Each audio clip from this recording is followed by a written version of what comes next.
good morning. Ain't this a switch? Hello. Well, this is a So, much better looking screen right now than normal Tuesdays. yeah. So, for those of you joining us, welcome. This is weird. Like, EJ and I have never done a show together. So, today we're doing a show together because Mike and his wife are, unfortunately, they're down in Miami suffering in Miami. So, um, some kind of a marketing conference that Mike has went to. So, hey, you like the EJ's appliance repair hat there? Yeah, I like it. That looks pretty yeah. good. I should get one for myself. You should. You should. It's pretty slick. So, today on the show, because we got the two marketing gurus on here, we're just going to make marketing great again. And we're going to go back to the basics and just have a good conversations about basic marketing stuff for service contractors. So, I think this is going to be a good show. Oh yeah, And happy Veterans Day. Delayed. I know you're a Navy boy, right? that's correct. That's correct. I know. I think I've told you this joke before, but I'm gonna say this joke because it's funny. I was a guardian on the honor flight for veterans. I've been twice now as a guardian, and on the first one, our bus captain's name was Rose, and she told jokes like crazy. And one of the jokes I always remember is she asked, "So what is a bathroom called in the Army?" And that is called a Latrine. latrine, right? What is a bathroom called in the Navy? It's the head. The head. And what's a bathroom called in the Air Force? The bathroom. Called the powder room. Did I not tell you that one? I thought I told you. haven't. You haven't. Yeah. So man, she got some flack from that one, but man, it was hilarious. So thank you to all the veterans. I'm wearing my proud dad shirt. My son is down at Lackland Air Force Base right now. He's there, graduated from BMT. He's in tech school. He graduates this next week, and he'll be home. And then he'll be at Scott Air Force Base from December 2nd through the 20th. So we think he'll be home for Christmas. And then he's getting married next year. It's just crazy to think. So Oh my gosh, good morning, Garrison. And then a soper, Andrew. Andrew. Yes. Good morning to you. All those that will be joining us as well. If you're watching the replay, welcome aboard. We've got a good one. So let's start out with the prayer, and then we'll let you dive into the scripture. Sure thing, man. All right, Heavenly Father, Father God, we just thank you for the gift of serving others through our work, and guide us as we reach out to those who need our services. Give us wisdom in how we share our message. Help us to build trust with our customers and to serve with integrity and excellence. Bless our efforts as we work to grow our business in a way that honors you and serves our community. And above all else, let people see your love through our actions. Amen. Amen. Got some marks on my head now. Look at the difference. Yeah. I don't mind it. I got a good looking bald head. So. My wife won't let me do that, but I think it's because she knows how lopsided my head is. We rode about 230 miles this weekend. We drove about 1,100 miles to ride 230 miles, and went to a motorcycle rally down in Louisiana. So I get that look a lot because when I'm wearing my vests for our Motorcycle Riders Association, not club, association, And not gang. that and a bald head. Everybody's like, "Man, that guy's a hard looking biker, dude." It's like, yeah, no, I'm a softie. I'm a hard head, soft headed guy. So. Yeah. You're a hard-headed. Saul. What's that? I said you're a hard-headed softy. Look at this. He can't even stay away for a day. You're in Miami. Get out on the beach, dude. Come on. He just wants to see what we say about him. Yeah. Oh, we already talked smack about you in the first 2 minutes. Now you can watch it all over again. Good morning, Gary. And Saul.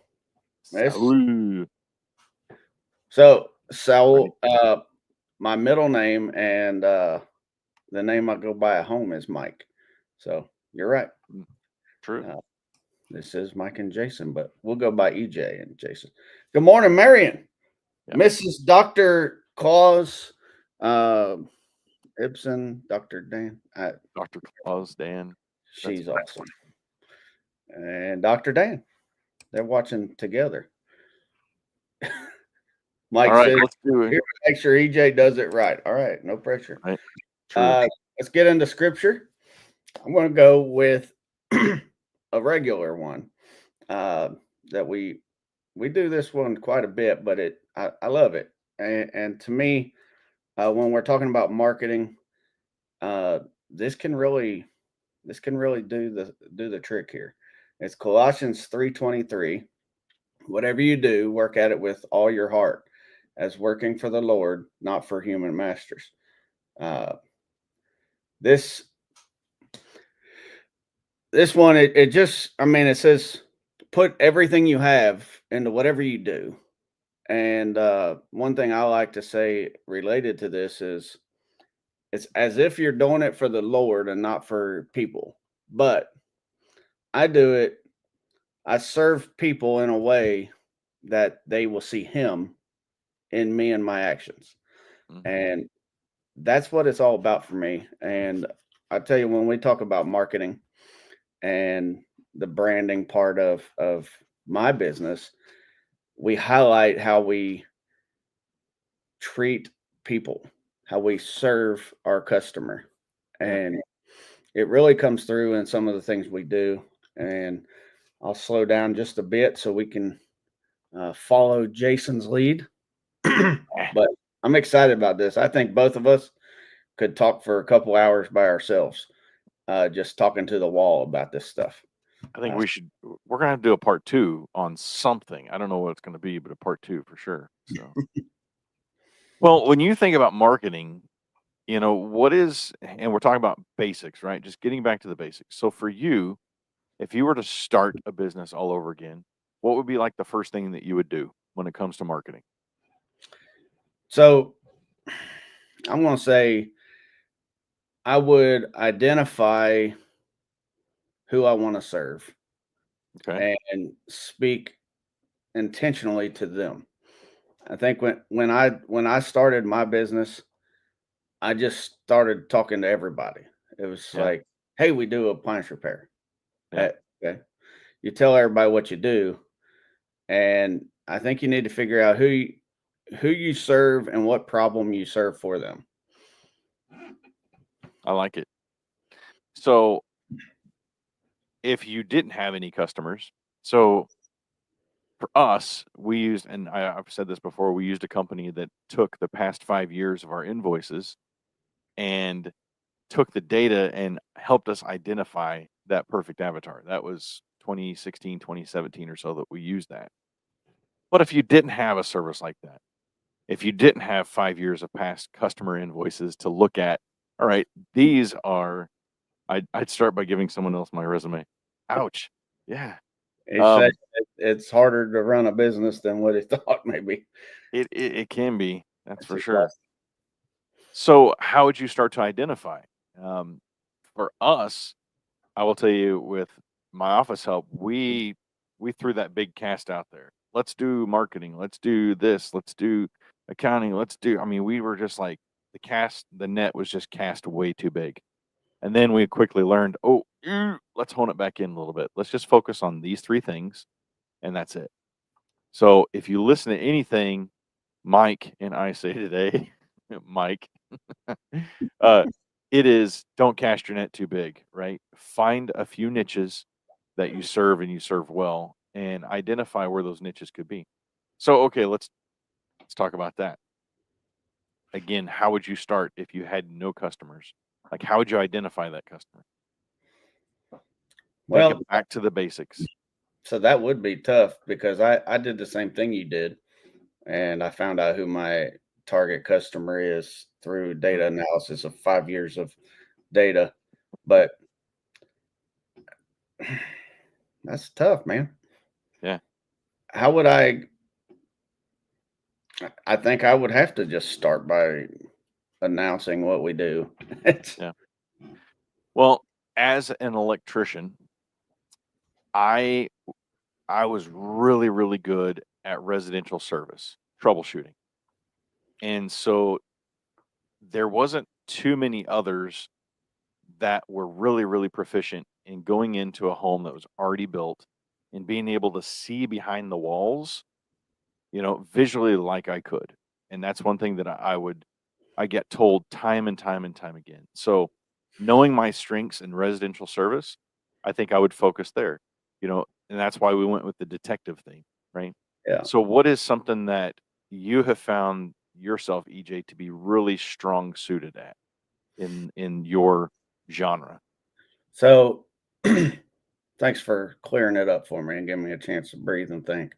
Mhm. Uh, when I started, I quickly realized there were holes in the market. Yeah. So that's what I aimed to fill. The first one was nobody worked on Samsung. Mm. Now I tell my market we're the Samsung guys. Yeah. There We you go. don't work for Samsung, but we're the guys that you call when nobody else can fix your Samsung, or nobody will take your call. When Samsung has tried to fix it and they failed, you call us, we can fix it. There you go. So that was a big hole. But for me, when I started, the big angle was we're going to do the right thing. You can trust us, Yeah. uh, because there was quickly a lot of feedback from customers about somebody else in the area that was what are we looking at here? We gotta look up this way now. No, I've got multiple screens. Uh, That's funny. there was somebody else that was going out and just taking money and not coming back. Yeah. So that I'm telling you, as I'm thinking about it, it's problems that people had that I could hone in on.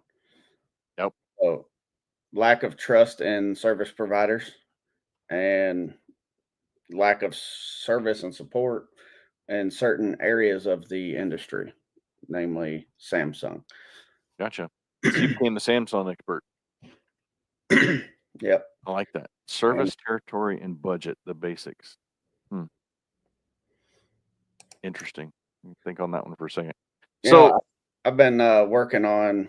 Uh, Zach's been challenging me lately as I'm growing very quickly now again, and we want to try to make sure that it doesn't happen like it did 2 years ago, yep. too quickly and then fall apart.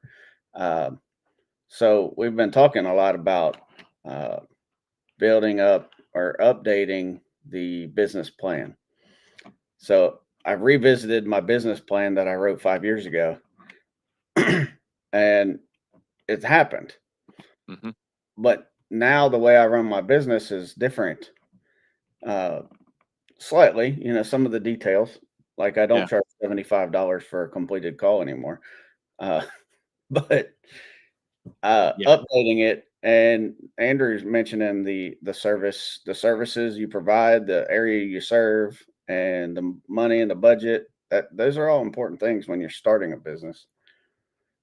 It helps you identify how you serve people. For sure. And I tell you, in today's society, we have so many different tools.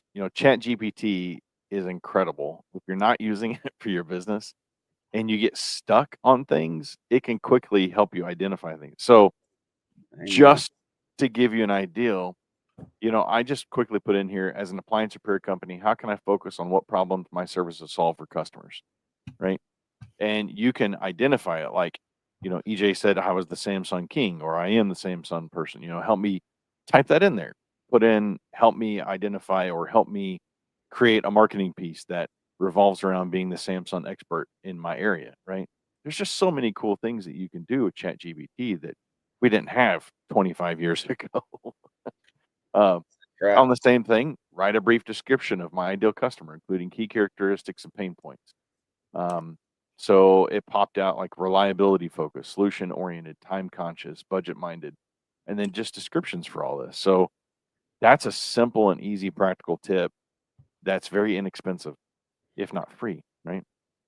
Now, Um, just to follow this up, I just dropped the link for Outcome Academy. yep. Jenny Jenny Seeley has a program called Outcome Academy, and she has this session that she's doing right now, a Chat GPT workshop. Uh, the cost is only $7, Yeah, I and saw that. she gives you the stuff that you need to fill your social media, your blog posts, all the stuff. We're all using it. All of us that's behind the camera, uh, we're all using some version of it. And I'm telling you, it changes the game. Like when I run out of ideas, she has an idea generator and just Hmm, spits it out. You pick a number, and then interesting. it gives you 5 different Facebook posts you can make about it, blog posts, email marketing, whatever it is. Uh, so shout That's out to pretty cool. Jenny at Outcome Academy. Click the link if you want to check it out. She's got one coming up on the 18th. It looks like. So yeah, The Small definitely have to do Business that. Intensive. It's a Yeah, bigger program and it stretches out a few weeks, but it's more of a guided thing. It's pretty good stuff. yeah. So once you've kind of identified your ideal customer or your strong suit, then how do you start finding them? Well, it's a matter of, okay, is my ideal customer, um, again, I keep cheating because I know what our ideal customer is. So I was trying to go back to the basics of thinking, how do I find? Well, That's hard, ain't it? That's yeah, it that's is. that's where you tripped me up earlier. I'm like, dang, Yeah, I yeah, thought I because knew. you gotta think back to the basics, right? Um, does your ideal customer, do they work out at a gym? Do they shop at your local grocery store? Or are they more of a Walmart or Dollar General person, right? And once you've kind of identified maybe where they go often, then you start working on your marketing piece to target that specific customer. So let's say maybe they do work out at a gym. What's your marketing piece going to look like? Right. So that's where we can start talking about marketing at that point. And is it going to be focused towards the gym rat? If I'm going to put a marketing piece up at a gym, a local gym, and partner with them, it's going to have something that catches their eye from that standpoint. So I think in going back to the basics, in today's society, building a strong online presence is a must.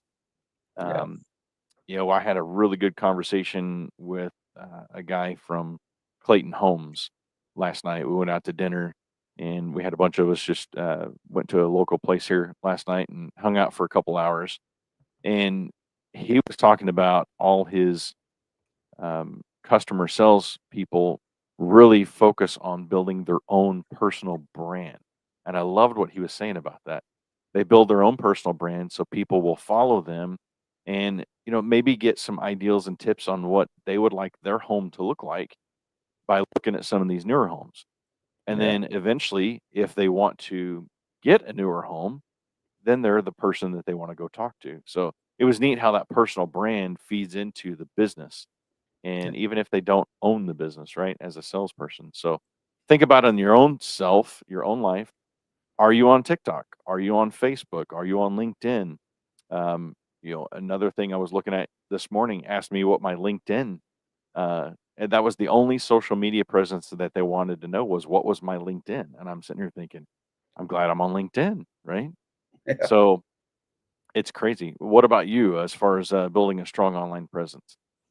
Well, for one, you mentioned in the personal brand.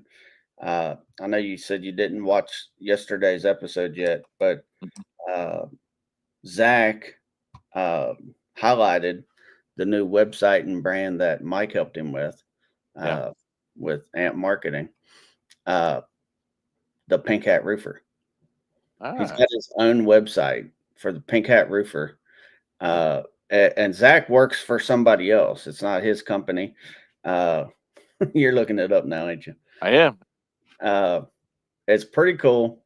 And he's really stepping into that. I'm your guy, right? Yeah. Not not this company. I'm the guy. I'm the guy Yeah. that's going to help you get stuff done. But social media wise, I've been really trying to figure this out because I'm a Facebook age guy. Yep. Me too. I fought TikTok for so long, and I fell into it last year, and I've been trying to use the social media presence a little bit more. Like I ain't got no tons of followers. I think I got like a couple hundred maybe. Yeah. And my business has a Facebook page or a YouTube page, and I post little videos on it. Mostly they've been customer testimonials. And the customers that I really look for to get fit that ideal customer avatar, Mm-hmm. which is upper middle to elderly age. And, you know, that's the market, right? I want somebody that will speak well and explain their problem and sing our praises. Yeah. And then what we've done with all of this is a bunch of different things, right? I highlight in my Facebook posts using Canva to make it look pretty and keep the branding consistent. I know we've Mm-hmm. both been on that journey at the same time, Yeah. trying to put out the same colors and the same message fonts and really trying to speak to people. Yeah. And I know I've been putting some of my office up in mine too. I Yep. gotta give some love where it's got to go. But uh, one extra thing that we did is Mike is linking the YouTube videos on my website. Mm-hmm. So like if somebody talks about how we fix their stove, Yep. that video is linked on the stove services page Yep. so that they can say, okay, I'm looking for stove repair. Here's a bunch of stuff. And oh, yeah, by the way, here's two people that really had a good experience about it. But Yeah. that's Testimonials, reviews, that they're like the currency of today when it comes to a lot of stuff like that. It's yeah, beautiful marketing. you're talking to the review guy, Yep. Yep. but this ain't a review podcast today. But what one of the things is the SEO value that having a presence in all of these areas Mm-hmm. also gives you. So like when me and you like talking about marketing, it's more about the message. Mm-hmm. And we've learned that you can tell the story and send out the message in a way that helps you in these other areas that are just kind of bonuses, right? Yeah. We a lot of people when they think about marketing, they think paid advertising. And I do paid advertising. I do pay for SEO. And I'll tell you, the SEO works so much better when me and Mike work in tandem. Mm-hmm. He builds the website and makes it clean and functional and it does the job. But then when I can backlink the website in all these different areas Yeah. and feed into it, and then he takes the videos, puts them on the website, and then it feeds back to YouTube, and Yeah. YouTube and Google are best friends. Um, all of those things make a difference. So when people say, "What kind of things can I do?" I mean, you really have to go to those basics. Yeah. Uh, get a good website, Yeah. get the social media presence, and Yep. link them together. So Mike does a great job with that in helping small contractors, new contractors get going. If you're not able to financially do that and you're just getting started, Facebook is free, right? Going and getting a Google My Business listing, it's free. It doesn't cost you a thing. And you can always send people to that. Make sure your contact information is updated. Make sure they figure out how to get to you until you can afford to get a website. It's very inexpensive. I'm telling you, Mike is very inexpensive compared to many other websites that we've had or that we've looked into. So, um, Ant Marketing, check them out. Speaking Um, of Facebook, you know what I did when I first started? Because I didn't have a website. mhm, Uh, I don't even think I had a Google listing yet. I didn't really know that that thing existed. yeah, Uh, I just made some really cheap business cards. I thought maybe I had one here. Mine were brown wood green with Yeah. white lettering. It was just whatever I thought looked cool on Vistaprint, and I only bought 50 because I was terrified. Like 50 cards cost me $50, and Hmm. and usually you can get like 500 for 150. Yeah. I was terrified to spend $50 on these little cards. I'm like, they ain't going to go nowhere. Yeah. But Facebook, I knew that if I was going to be on Facebook, that was going to be the way that I reached people. Yep. So I made the Facebook page. I put pictures in it. This was all before I had any of the Alliance stuff. I just knew I would need a couple pictures. I would need the info in there on how to get a hold of us. And at that time, it was my personal cell phone number. Don't do Yeah. that. No. I No. thought, what if this thing gets crazy and I get like 10 phone calls a month? Like, I'm okay with that. Yeah. it gets way crazier than that. Oh, yeah. But I did a promo. I said, if you like and share, when we get to 100 followers, we'll give away a $25 gift card. There you go. And then it was like, when we get to 500, we'll give away a $50 gift card. And 1,000, it was $100 gift card. So I mean, if you're doing the math there, less than $200, you can get 1,000 followers. And then I don't even care about how many followers we have anymore. It's just like, I know I got an audience out there, Yeah, that is seeing us. I don't need to grow that anymore. it is. We were watching Shark Tank last night, and there was a company on there that had 6 million followers on their social media platforms, and they had like $50,000 in total sales. And I think it was Cuban that said, "What are you doing? You're not using your platforms correctly. If that's all you have in sales," or maybe actually it's Mr. Wonderful, because Cuban stepped up and said, "Well, they're not converting those to sales." But still, yeah, 6 million followers, but only 50. Like it was some stupid, like 50,000, maybe 500,000. Yeah. But I'm sitting here thinking, I still think about the personal branding versus the business branding. We've got 20, 23, 2,400 followers on my office help, and I've got 3,900 followers on my personal Facebook page. So just think about that when it comes to personal branding. Careful what you post, because, those people will convert, to following your business page if they like you enough. So, Yeah. you I'll tell you that here. Let's check about that just for a minute. know, There's people I see that have a business page. Yeah. And they treat it like their personal page. Mm. It might actually be their personal page. Yeah. And they get so controversial. Yeah. Especially as we on were their going business page. Yeah, especially as Yeah. we're going through election season. Yeah. Very polarizing, borderline offensive posts. And it's like, I'm very opinionated about things that I believe in. Yeah.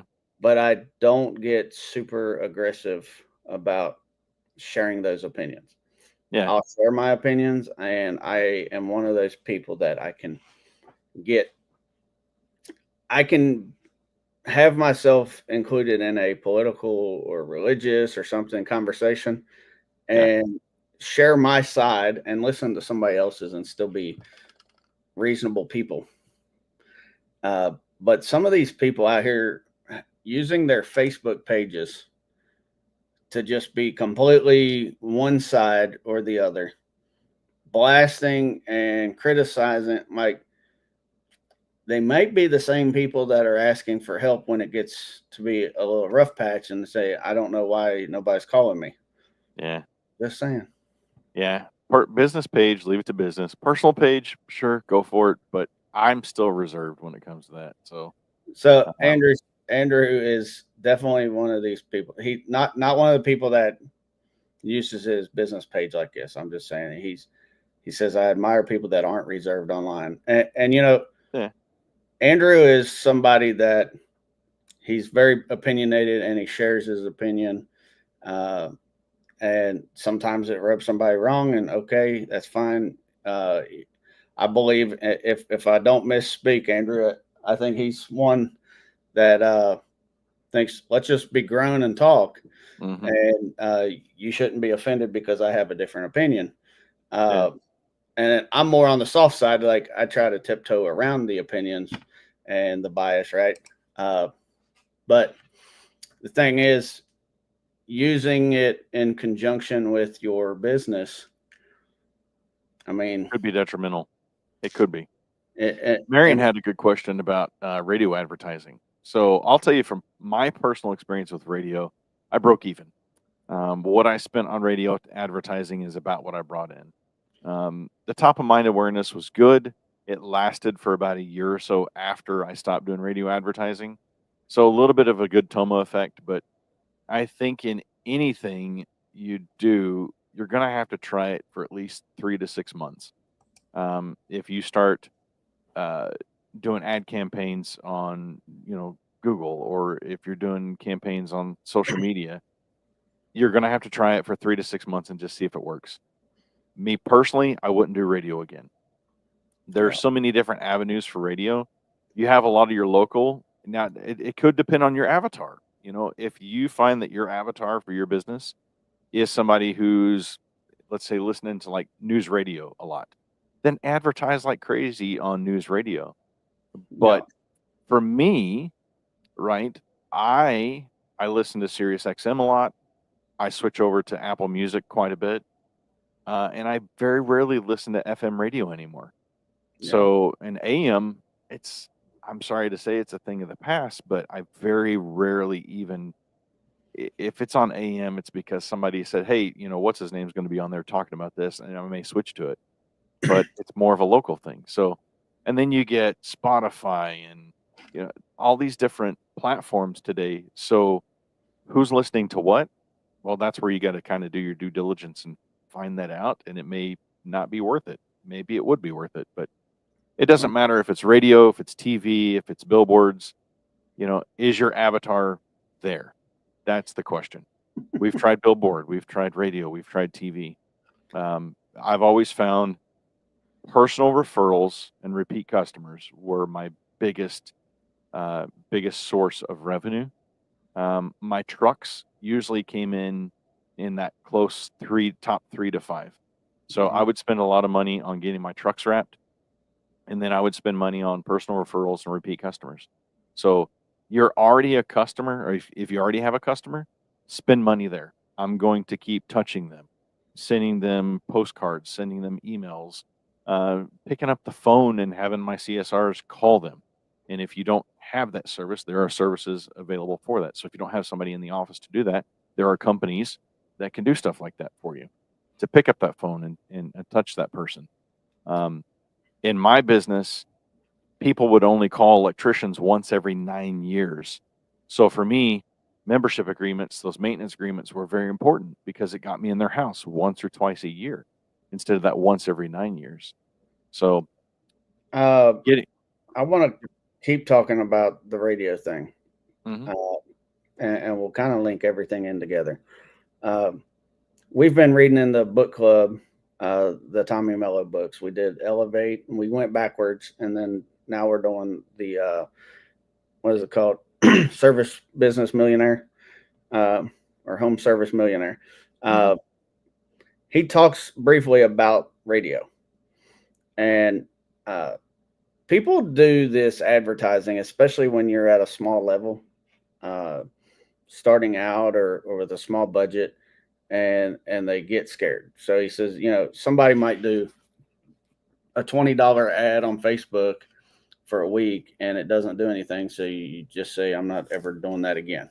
Right. mhm, And I've, I'll just finish the radio part and then we'll talk about some of the other marketing. Right. He says, I've been approached by people to do radio marketing and they kind of suggested like uh, one 15-second piece here and then like the next hour and the next hour and like certain days. mhm, He says you pepper them down. Like you pick an hour pay extra for that hour, and have your ad come on 15 times, right? It's constant. Mm-hmm.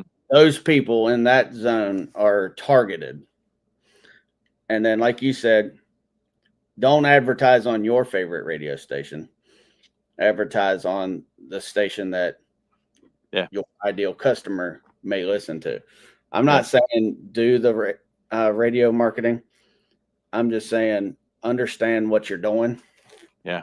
And only spend what you're comfortable spending. Yeah. If you don't know what the return is, spend, conservatively. So don't do a $20 thing. I like to use that thought that I've shared several times. I know what my average ticket value is, and I use that as a multiple. So, for example, round numbers, if it's $250 as average ticket, and I'm going to pay $1,000 for this thing, is it reasonable to expect I'm going to get at least 4 service calls out of this? Specifically or preferably, you want to have like 10x of that, right? Is that reasonable to expect? And then I make a decision. I like to stay in the $300 to $600. Like maybe I'll get 2 or 3 leads, right? But thinking about the other ad venues, right? Like I tried Next Door. Next Door, where I live, didn't do jack for me, right? But honestly, I did a $5 a day ad. Yeah. Which to me, it was like, man, that's a lot of money. I mean, it comes down to content. Content a lot of times too is what are you doing in content to attract them, be it radio, TV, billboard, whatever. I'm not going to say who the company is, but there's a heating and air company that we drove by a new billboard that they got up, and we looked at it. There's absolutely no words. There's just a picture of their truck. And Shana and I looked at that ad, and on the billboard, I'm like, I don't get it. It makes no sense.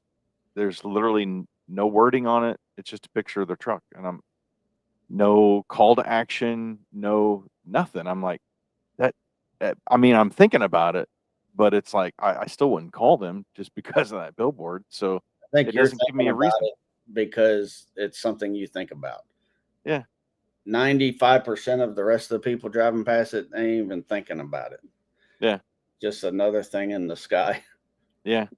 So no matter if it's your blogs, your social media posts, whatever it may be, what's good content? And this will probably be the last thing we talk about today because time's getting away from us. But what's good content for you to share? What's good content for you to use for advertising? For me, I write a blog once a month for our business. You can do it as many times as you want, but again, ChatGPT is great for helping you if you get in that. Before and after pictures of your work is always been great for me. I remember we used to take, when we do a big job like a full meter service and a full electrical panel change out, I would take before and after pictures, and I would go have that printed out in a little 8x10, and I would drop it back by their house and just thank them personally. Because for me, that was typically a $3,000 to $6,000 job. So yeah, I'm going to take, it usually took me about a day, sometimes 2, but I would take the time to go to print that out at Walgreens and drop it back by their house and shake their hand and say, hey, I just want to give this to you and thank you personally for all the work that you let me do for you and to make your home safer. And I remember going back into one house one time, and this was probably 6-7 years later. They had that picture right beside the electrical panel of the work that I did, the before and after. I mean, that meant so much for them. They left it there. And they're like, yeah, that's great, like resale value too, because people can see what it looked like before. And so it meant that much to them that they kept it right there. So before and after pictures, definitely share them on your social media, on your website. Yep, go ahead. I've got something I've been trying to do this every week. Provide some exclusive value, right? Yeah. Well, I'll get distracted here. I haven't. A squirrel. It's a nice thought. But I haven't either. I've been trying to give like 5 or so exclusive ideas. And I've been working on this thing. You guys know at the Service Alliance Group, we try to find ways to add value and build stuff for you to use. So I have a list of like 100 different Facebook post ideas. And I'll give you guys 5 right now, and then we can talk about them if you want. I know we're getting close to the end, but before and after pictures was one, and that's why I had to stop you. I'm like, wait a minute, let me do this. So we mentioned customer testimonials. I started out with making a Canva banner for Facebook highlighting specific 5-star reviews. And I've since moved up to customer video testimonials, and then I might tag their review in it. So that's one. I won't do before and after as one of the 5. Let's see. Meeting your team, doing like a highlight. You've seen Jason do it. And I do it with my office help team. I call it my office help team when I post it on mine. Or somebody on your team. Just do a little picture and a paragraph or so about who they are. Let people know who you are. Let's see. Fun facts about appliances. It's just something that's interesting and engaging. It's not really a call to action, because sometimes you don't want to have everything asking and pulling for you. Just provide some content, right? It's engaging. It gets them to engage. Yeah. Let's see. Behind the scenes on the repair story. So pick a repair that you did this week. In the Appliance Alliance Facebook page, I think it's on Fridays. It's an interesting job that you did. So many people comment on that in our industry. And if you take that content and tailor it towards your audience, show it might have some before and afters, but it may have a little bit of a story. Go to ChatGPT and write the story down and have it make a post about it or whatever. How many was that? 4? I'll give us a couple more. Okay. These are good. How-to videos on how to take care of your appliance. Maybe make a quick video on how to clean the condenser coils, or advice. But EJ, video is so overwhelming. It takes so much to do a video. What are you talking about? I gotta have professional equipment. I gotta have studio lighting. No. I have a cell phone. Do you have a cell phone? You can do a video. You know what I like to do too is I ride along with my guys every now and again, and Terry calls me paparazzi. I'm always taking pictures of them. When I've come out and rode with you and went to your shop, what am I usually doing? I'm always getting a picture, because there's content everywhere. There's things that I took pictures of this weekend. We were at this motorcycle rally, that it's content that I can use for business, right? Content is everywhere. Jenny's commenting. So this one that popped up, and it makes me think of Jenny too. So Jenny's social media thing that I tagged earlier, the ChatGPT for social media content, does this. So it'll make a 1,000-word blog post, and it'll give you a bunch of Facebook post ideas, writing it out, and you just got to modify it a little bit. But we were talking last night, Jenny and I have this thing. I've wrote a blog, and I've turned it into a script for a YouTube video. 5 tips on choosing the appliance repair company you want to use. Check the reviews. Do they do a warranty?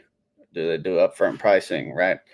And then you can turn each one of those into a little video. Yep. But this one that made me think of Jenny, local community event involvement. Jenny and Joe at Cavalry Appliance, they are so big at getting involved in their community. and she takes pictures during it and then shares it. She shares, hey, here's what we've done. Take pictures of your company party. You do popcorn Friday. Yep. Uh, myths, mythbusters for your company. These are just some ideas. I'm going to stop because I want you guys Good to stuff. actually want the list. Yeah. And the list actually has examples. Yeah, for sure. I like what she says there. We'd rather spend our money supporting causes than ads. Yeah. And if you can grow organically, it's so much better than having paid growth for sure. Good Amen. comments. So, Well, I know our time is past. Mike and I usually don't go this long, but when you put the two marketing guys together, we could talk about a lot of stuff for a long time. So we're took going to get minutes for you to get get me warmed up. what's that? It took you about 30 minutes to get me warmed up. Yeah. Yeah, for sure. Yeah, bookkeeping services. Shayna loves numbers, so get with the numbers queen, and have that conversation. Um, as far as today is concerned, man, if you found something that it was valuable for you, just pay the fee, and the fee is this: like, subscribe, share. Service Alliance Group, my office help. Go find the vendors like Mike Carson and support these vendors, right? And there's a mastermind this weekend. Talk to us a little bit about the mastermind. Oh, yeah.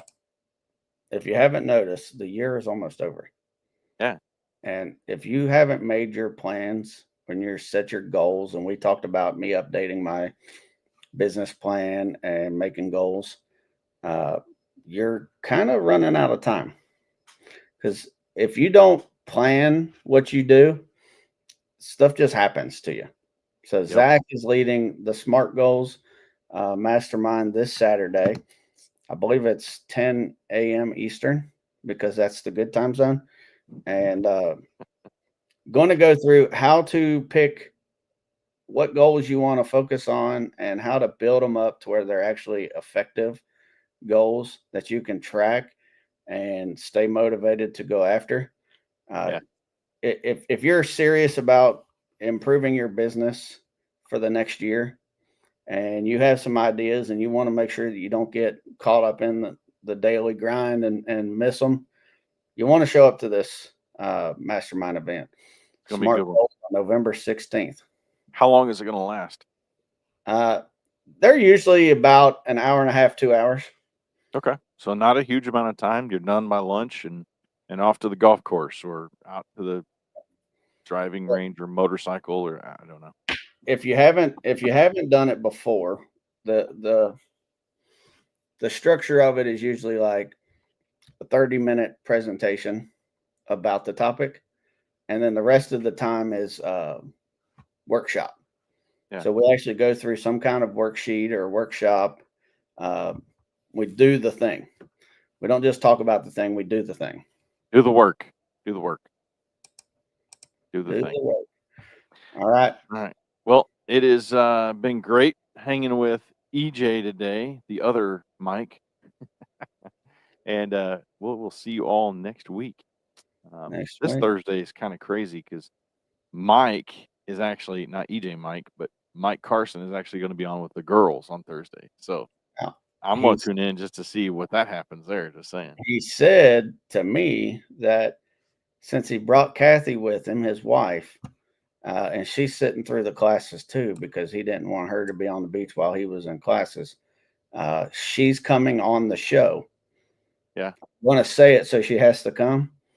So it's going to be Mike and three girls, Kathy, Jenny, and Shayna. And it might get interesting. Jenny is like the queen of free marketing, and Mike does the paid SEO and ads management and everything. So it's going to be interesting to see them two kind of go back and forth respectfully. Yeah. But it'll be fun. You don't want to miss that one. Be good. All right. Y'all have a great week. Talk to you next week. See ya.